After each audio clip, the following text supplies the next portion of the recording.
دیروز گفتم که بوتهای فلفل همدانی رو نشونتون بدم. ببینین گلشه. این فلفل ها هم بهشون میگن فلفل همدانی، چون مدلشون ببینید مثل فلفل های دیگه اینجوری دراز و چی نیست، گرد و توپلن تقریبا و خیلی هم شیرینن، تون نیستن و تون بهشون آب بدیم. نگاه کن، تون اگه بهشون آب بدیم زود به باردهی میرسن و بعد خوشمزه هم هستن، شیرین. ازش ترشی هم درست میکنن. نگاه کنین چند تا بوته اینجا هست، ما تو حیاط کاشتیم. خب این شد حاصل دسترنج امروز ما.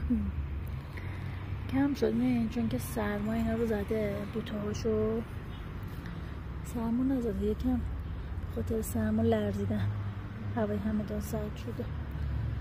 بعد خاطر اون یه ذره کمتر دارن بار میدن، مال اونه، این کم زرد شدن برام.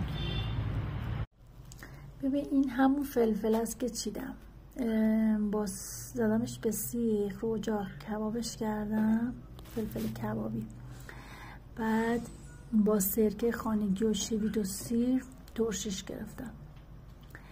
یه مدل هم هست که با فلفل رو میجوشونن، چند بار میریزن تو آب، هی آبش رو عوض میکنن، تلخیش میره، بعد اونو سرکه میبندن، مثلا اون سبز رنگ تر میشه یا رنگ خوراکی بهش میزنن سبز میشه، ولی من اونو زیاد دوست ندارم.